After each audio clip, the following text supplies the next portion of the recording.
Perjalanan 8 tahun kasus kematian Vina Dewi, gadis berusia 16 tahun asal Cirebon, hingga kini masih diwarnai dengan teka-teki sejak peristiwa itu terjadi pada 2016 silam.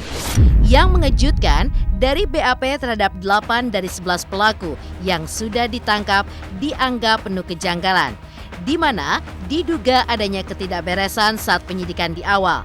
Dan anehnya lagi, 8 pelaku pembunuh Vina dengan mudahnya ditangkap pada September 2016 lalu. Sedangkan 3 pelaku lainnya sampai sekarang belum juga tertangkap dan sudah masuk dalam daftar pencarian orang. Dan kabar terkini, aparat kepolisian Polda Jawa Barat dikabarkan telah menangkap 1 dari 3 DPO yang diduga adalah pelaku, yaitu bernama Peggy alias Peron. Mengingat kasus ini belum menemukan titik terang, lantas seperti apa netizen meminta Kamarudin Simanjuntak untuk membantu keluarga Vina guna membongkar kasus kematian gadis asal Cirebon itu. Lantas, siapkah Kamarudin Simanjuntak bekerja sama dengan Hotman Paris agar kasus pembunuhan Vina Cirebon ini pun dapat terbongkar hingga ke akar-akarnya? Selain itu, seperti apa Kamarudin mengungkapkan keseriusannya untuk membantu mengungkap kasus yang masih menyimpan kejanggalan seperti kasus Jessica Kumala Wongso dan juga kasus warga negara Korea Emi BMJ dengan suaminya Eden Wong yang kemarin sempat viral. Dan seperti apa tanggapan Kamarudin Simanjuntak yang diminta menjadi praktisi hukum dalam kasus mega korupsi 271 triliun PT Timah Tbk, di mana ia meminta Kejaksaan Agung untuk memiskinkan Harvey Mois, salah satu tersangka. Pemirsa, bersama Intens Investigasi, kami hadirkan kabar terkini, terpercaya, dan teraktual. Tetapi sebelumnya, jangan lupa untuk like, subscribe, dan juga share channel YouTube ini.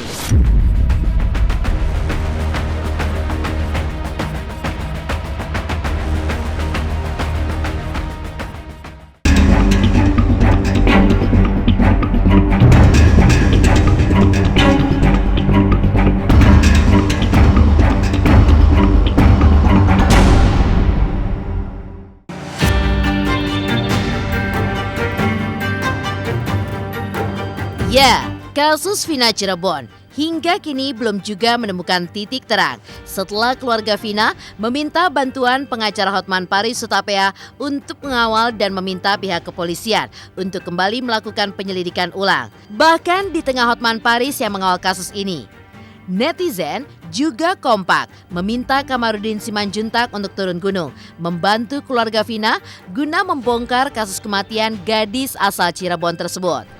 Lantas, siapkah Kamarudin turun gunung untuk bekerja sama dengan Hotman Paris agar kasus Vina dapat terbongkar hingga ke akarnya?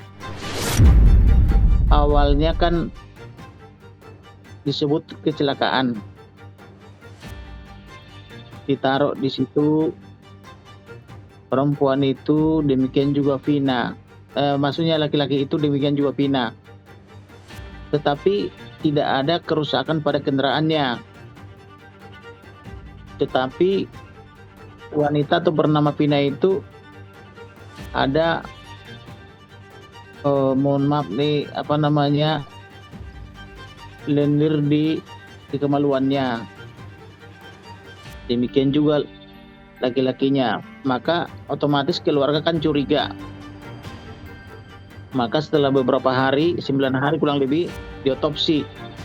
Maka di kelaminnya itu ditemukan sperma gitu ya.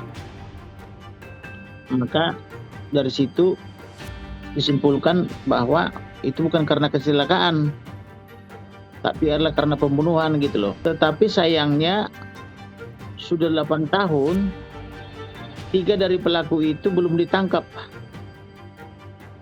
sampai dengan hari ini. Tetapi yang saya dengar anak pelaku itu adalah anak orang beken. Ada anak mantan bupati, Dan ada mantan Kapolres waktu itu sekarang jadi bintang 1 gitu loh.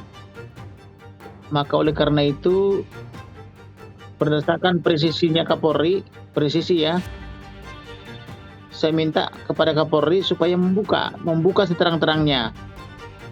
Siapa sih yang 3 orang itu? Tidak peduli dia itu anak Kapolda atau anak apa namanya, buka aja. Dan kemudian hukumannya juga harus diperberat. Tadi awalnya hukumannya 340 junto 338, tapi ternyata karena terbukti memperkosa, maka 340, 338 junto 386. Dan karena berusaha menghilangkan barang bukti, junto 5556. Jadi orang itu tidak pantas mendapatkan keringanan.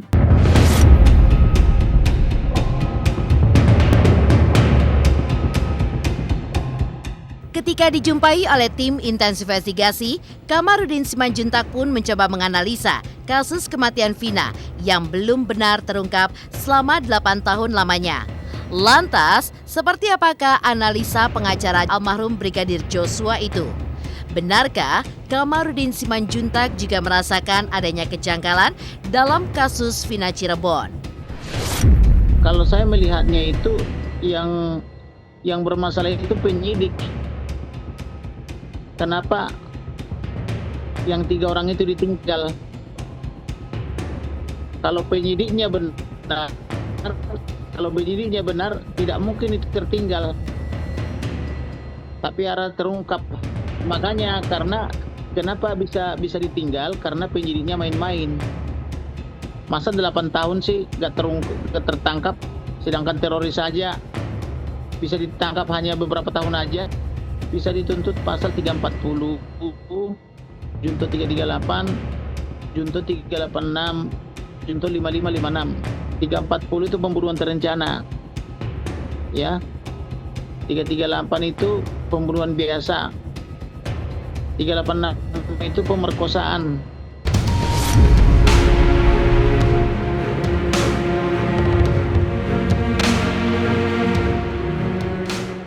Sejauh ini, perkembangan kasus kematian Vina kabarnya sudah mengalami perkembangan, di mana salah satu dari 3 DPO yang sudah dicari sejak 8 tahun lalu sudah tertangkap. Ya, pengungkapan kasus pembunuhan yang dialami Vina dan pacarnya Eki di Cirebon saat ini pun juga mulai menemui titik terang. Dari kabar terkini, aparat kepolisian dari Polda Jawa Barat pun telah menangkap 1 dari 3 orang DPO, yaitu bernama Peggy alias Perong, yang diduga menjadi salah satu pelaku yang turut membunuh Vina dan Eki di mana ditangkap di daerah Bandung. Saat ini, pihak kepolisian Polda Jawa Barat pun tengah melakukan penyelidikan lebih lanjut terhadap Peggy alias Perong dan terus melakukan pemeriksaan guna mengetahui apakah benar Peggy yang ditangkap tersebut benar-benar salah satu pelaku yang melakukan pembunuhan terhadap Vina dan juga kekasihnya Eki. Lalu, seperti apakah komentar Kamarudin dengan baru tertangkapnya salah satu DPO yang telah buron selama 8 tahun? Kita lihatlah perkembangannya ya, tapi kalau menurut saya seharusnya yang ditangkap itu, apalagi tersangka, apalagi sampai di sidang adalah harusnya pelaku. Tapi apabila pelaku utamanya sudah ketangkap, bisa berbicara yang sesungguhnya. Apabila pelaku utamanya sudah ketangkap, tentu dia akan bicara yang sesungguhnya. Berapa orang mereka memperkosa perempuan itu dan berapa orang memukuli pacarnya gitu. Ya bisa saja jadi penjamar, jadi tukang bangunan, jadi apa gitu loh. Tapi polisi kalau serius itu pasti bisa ditangkap.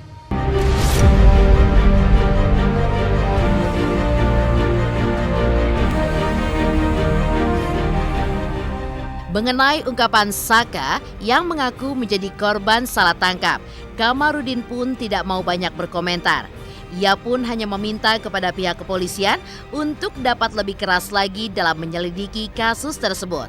Sehingga 2 DPO yang kini masih dicari keberadaannya segera ditangkap dan mengungkap fakta yang terjadi. harus dilakukan oleh pihak berwajib, menangkap dan menanyain kenapa selama ini mereka bisa kabur, siapa yang melindungi mereka. Kalau sudah ditanya itu dan ketahuan, ya sudah ditindak aja, dan kemudian yang pelaku-pelaku yang melindungi itu diungkap ke publik. Kalau dia pejabat itu diberhentikan gitu loh. Tidak pantas jadi pejabat publik begitu. Kalau menangkap pelaku kan itu tugas penyidik, tugas polisi. Tapi kalau sudah ditangkap dan diadili, ya itu kita senang gitu loh. Lantas, seperti apakah keterangan dari kepolisian Polda Jawa Barat dengan tertangkapnya salah satu DPO yang telah buron selama 8 tahun tersebut? Benarkah DPO tersebut sempat menyamar jadi kuli bangunan? Perkembangan update penanganan kasus Vina Eki yang saat ini sudah kita tangani. Ya, kami dari penyidik di Krimum Polda Jawa Barat bersama dengan tim Mabes Polri telah berhasil menangkap satu orang terduga pelaku yang berstatus DPO sejak 2016. Ya, yang kita kenal dengan nama Saudara Peggy alias Perong, atau saat ini kita berdasarkan informasi yang kita dapatkan bernama Peggy Setiawan, seorang warga Cirebon ya, yang bekerja sebagai buruh bangunan. Tadi malam kita lakukan penangkapan, kita amankan di Kota Bandung. Kalau terkait dengan DPO yang saat ini nanti akan kami jelaskan, ya, akan kami jelaskan secara transparan, secara terang benderang. Ya, tentunya kami akan buka bagaimana proses penyidikan ini selanjutnya sehingga mengungkap kasus Saudara Peggy yang kami duga sebagai salah satu pelaku, termasuk peran dari yang bersangkutan dan bagaimana persesuaian dengan keterangan saksi-saksi yang lain yang sudah kami dapatkan. Lantas, seperti apa pula Kamarudin Simanjuntak yang diminta menjadi praktisi hukum dalam kasus yang cukup rumit, yaitu kasus mega korupsi 271 triliun PT Timah Tbk, hingga ia pun meminta kepada Kejaksaan Agung untuk memiskinkan Harvey Mois, salah satu tersangka.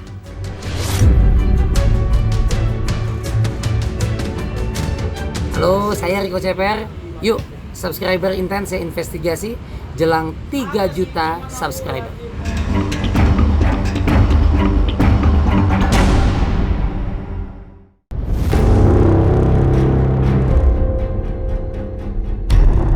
Bukan hanya sekali ini saja, Kamarudin Simanjuntak sebagai seorang pengacara mengungkapkan keseriusannya untuk membantu mengungkap kasus yang hingga kini masih menyimpan kejanggalan. Beberapa waktu lalu, tim intens investigasi pun sempat menemuinya. Beliau pun juga siap untuk membantu Otto Hasibuan untuk membebaskan Jessica Kumala Wongso yang divonis bersalah atas kematian Mirna Salihin karena meminum kopi yang bercampur racun sianida. Kalau saya bersedia, kalau si Jessica datang ke saya bersedia. Saya bersedia menolong dia. Ya, itu komitmen saya. Saya bersedia menolong dia.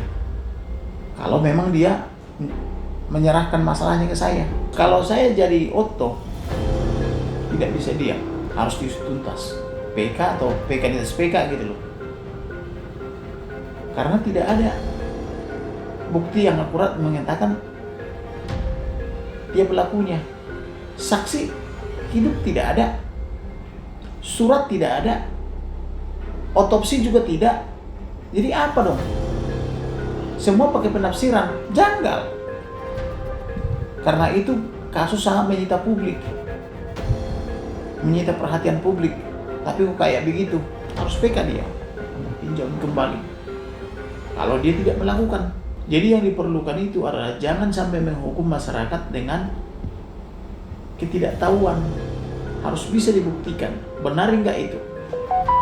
Karena kalau seseorang dikatakan bersalah, minimum 2 alat bukti ditambah keyakinan hakim. Bagaimana ini perkara di pengadilan sampai bertahun-tahun, sampai 7 tahun sampai 9 tahun, nggak jelas-jelas. Tidak ada bukti yang akurat.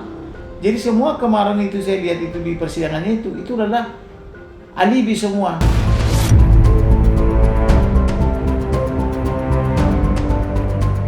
Selain siap membantu dan membongkar kasus Jessica Wongso, sebelumnya dengan tegas, Kamarudin Simanjuntak juga menyampaikan kesiapannya untuk membantu Emi BMJ dalam kasus dugaan perzinahan dan penghalangan ASI eksklusif lantaran Eden Wong, suami Emi, yang sengaja menjauhkan anaknya yang masih membutuhkan ASI eksklusif kepada ibunya, yaitu Emi BMJ.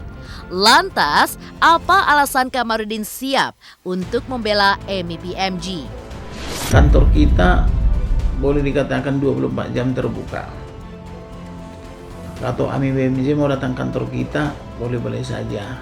Tapi siapapun kuasa hukumnya adalah tidak baik seperti itu. Tidak baik mengadu domba mereka.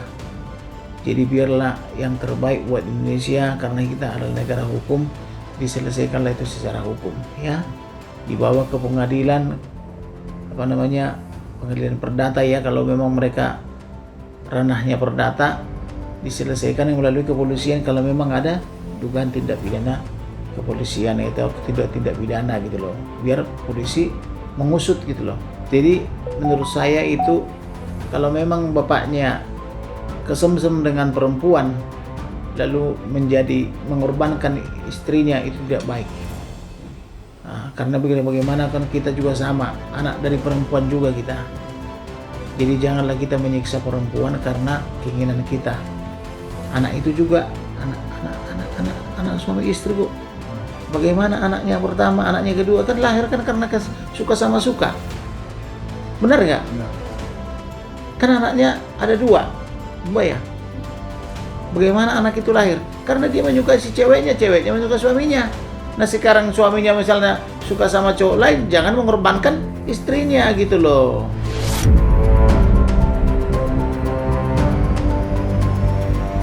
Lantas seperti apa sepak terjang Kamarudin Simanjuntak di dunia peradilan yang tidak perlu lagi diragukan, termasuk ketika diminta menjadi praktisi hukum dalam kasus yang cukup rumit.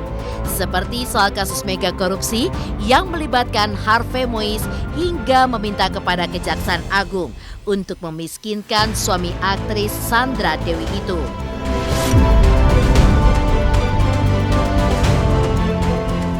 Hai, aku Dinar Candy, ayo subscribe Intens Investigasi jelang 3 juta subscribe.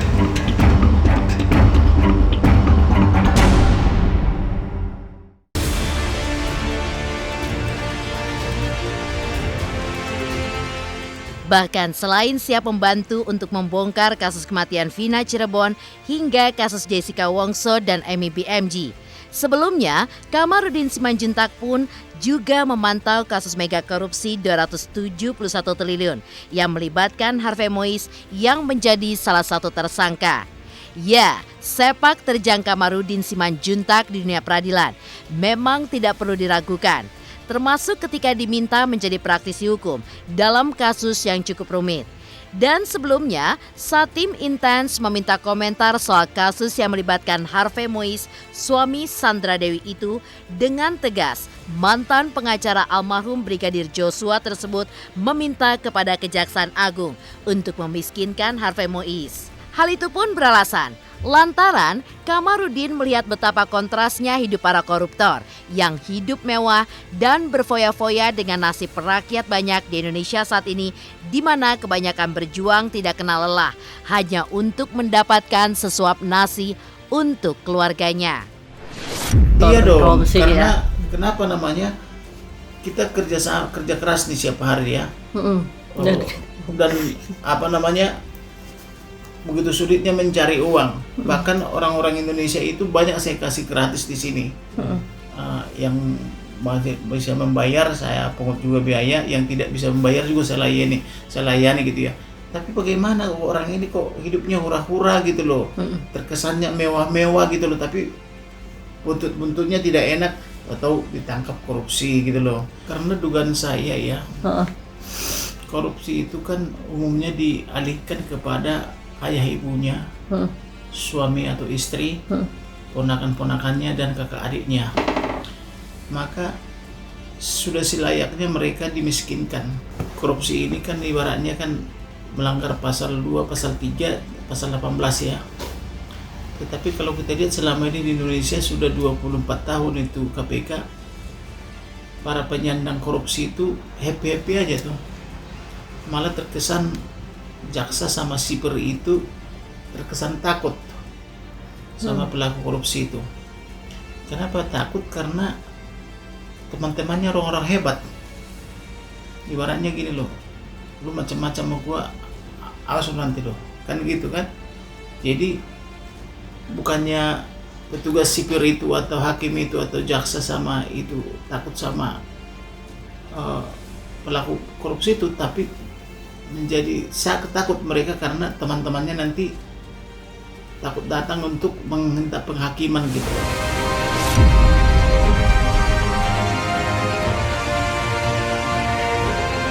Pemirsa Intens Investigasi, jangan lupa saksikan terus Intens Investigasi.